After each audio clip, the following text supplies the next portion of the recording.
Getting into Japanese fashion for most not living in Japan is super difficult. I get that. Not only are the pieces mostly in Japan, that's a given, but also it's hard to know where to start. So today, I'm going to give you some suggestions, some must-haves if you will, and we'll be showcasing them right here to see how they can add some variety to your wardrobe. But before we get started, be sure to like, sub, comment, and also stay till the end because we have a special announcement about the future of this space and how we're changing things up a bit so we can give you further access to the best of fashion in Japan.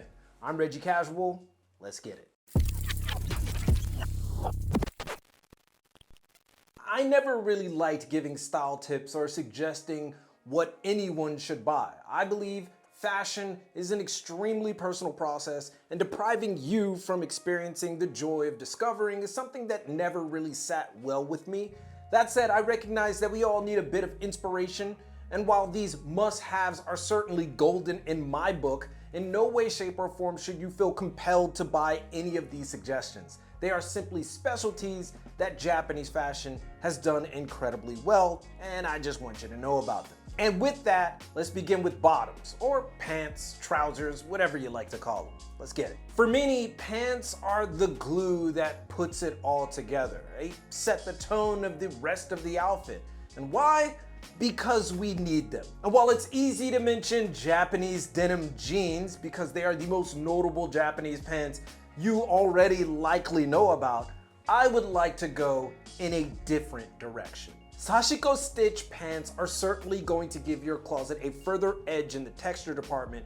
What's great is that they're available from many different labels. Not only are you getting that distinctive sashiko texture, which makes for a great alternative to regular trousers and/or jeans, but also because most sashiko is indigo dyed, and the best are dyed in an 800-year-old process called aizome.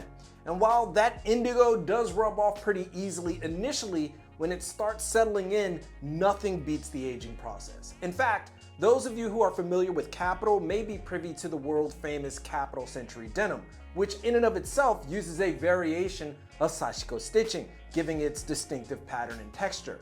It's the perfect combination of fashion, texture, timelessness, investment, and culture. These particular pants that we're showcasing here are from the label Blue Japan, which is known for its indigo dyeing and distinctive mostly blue collections, and often stands out as a great resource for finding such pieces in the greater dynamic of Japanese fashion. Personally, I believe that adding sashiko stitch pants disrupts the monotony of the classic wardrobe, as it were.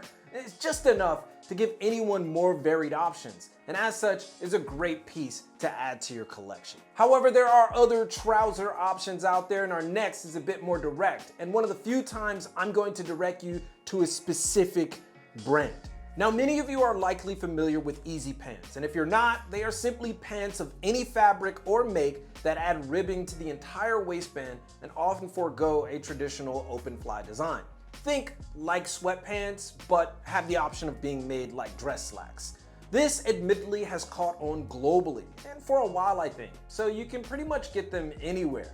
But I would wager many of you haven't actually worn a pair of easy pants by Daisuke Obana and United Arrows & Sons. Succinctly, they are fantastic.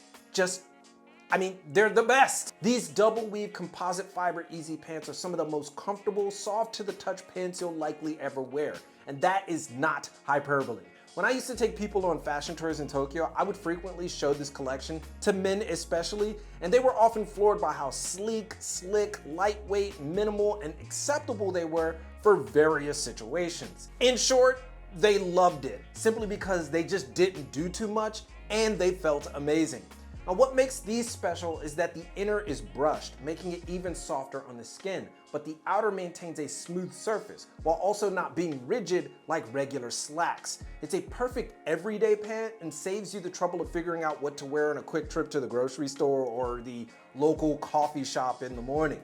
However, these probably won't win you the biggest style points unless you're really into like subtle nuance. But that's not the point. The point is that they can cater to different environments without running the risk of looking over or underdressed, making them an almost invaluable piece, particularly for those who want every waking moment to be a thoughtful yet effortless choice when selecting something from their wardrobe. These do that in spades, and further, it isn't just pants, they have a whole collection made from the material. It's that crazy, and I highly recommend trying some. Okay, so we gotta get one accessory in, and we have to go with bags, because if you do come to Japan, you'll quickly realize how important bags are to traversal. Everybody has one. I certainly never leave the house without one, and when I do, it's mainly with my Yoshida & Co. Porter bag. Now, this bag was gifted to me by an older gentleman who had it for some years before passing it to me. It's about 15 years old with no major blemishes, and I carry it around proudly, which speaks to the make and quality of brands like Porter. Admittedly though, bags in Japan are aplenty. You have your pick of the litter. You don't have to go to Porter despite it being one of the most well-known and respected. So don't forget, if you do come to Japan, to traverse and discover stuff at hidden shops and spaces that might have some gems. And if it gets too difficult, you can't go wrong with Porter or something like Masterpiece. And that's it for accessories for now, because we gotta get on to our two last suggestions. But before we do that, allow me to explain something about tops and outers in Japan. There are essentially two schools of thoughts to Japanese design methodology in its entirety. Not everything, but these two for the purposes of this episode. Either Japanese traditional pieces with Western elements, or Euro-Western pieces with Japanese elements. Now, if that sounds confusing, don't worry, because we're gonna make it more clear with these next examples. Take our first suggestion, probably the most well-known Japanese piece for those involved in contemporary and street fashion, the noragi. But this one that I'm showing here, a noragi from, again, United Arrows & Sons, is a combination piece, using the structure of traditional noragi, applying denim, a Western element, while also maintaining its Japanese cultural nods by adding some sashiko patchwork. Or take this second noragi, also by United Arrows & Sons, a camo rendition made with cotton twill and the visage of a M64 field coat. These pieces reflect the Japanese traditional with Western element approach, which is what you'll find a lot of in Japan. Now, if you want the traditional, it takes going to traditional Japanese suppliers and often secondhand options. Further, while noragi are globally recognized, it isn't yet a staple in all of fashion. Brands like our good friends at Akashikama, located in the United States, have capitalized on this with amazing results and options. However, as it stands, finding modern noragi is a bit of a wash in terms of options, even in Japan. That is, if you don't know what to search for. The noragi silhouette is quite normal in Japan, as you might expect, but it's often applied to cardigans, tailored jackets, coats, and more. However, those pieces are not called noragi. They are still categorized under cardigans, tailored jackets, coats, etc., etc. This is by far the biggest error when searching for one, unless it's straight up traditional noragi, samue, kimono, hanten, haori, or anything Japanese traditional. That is, if you're searching for one, it will likely be under the categorical Western piece it is attempting to replicate. Now, some labels may name them more directly, like say Vanquish, but normally they are under the Western name. It's a bit out of left field, but because the term noragi has been so popularized, many have stuck on this word as being the search term. But in Japan, quite often it's not. So just keep that in mind. But let's go ahead and switch gears a bit. While a noragi is a wonderful addition to a wardrobe, what about pieces that take the second approach? That is, Euro-Western pieces with Japanese elements. To illustrate this, let's take a look at this hooded 2-button fly front coat by Studious. It sports the slight drop shoulder, the oversized midsection, longer length, all wrapped in a merino wool casing. And the hood is more oversized, which adds a little bit of stylistic flair without being overly bombastic. These subtle changes in the makeup of a clearly Western piece is what I believe to be the true essence of Japanese design methodology. Coats like this one are in abundance in Japan and are the perfect set piece to invoke Japanese influence in your wardrobe without overcompensating. Personally, I always suggest getting coats in Japan. They are some of the best in the world because of the added nuance. They aren't out of step and overly trendy. They strike that balance between timeless and unique, and the best thing, there are a lot of options. But the suggestion still stands. Get a coat from Japan. That is probably my strongest suggestion.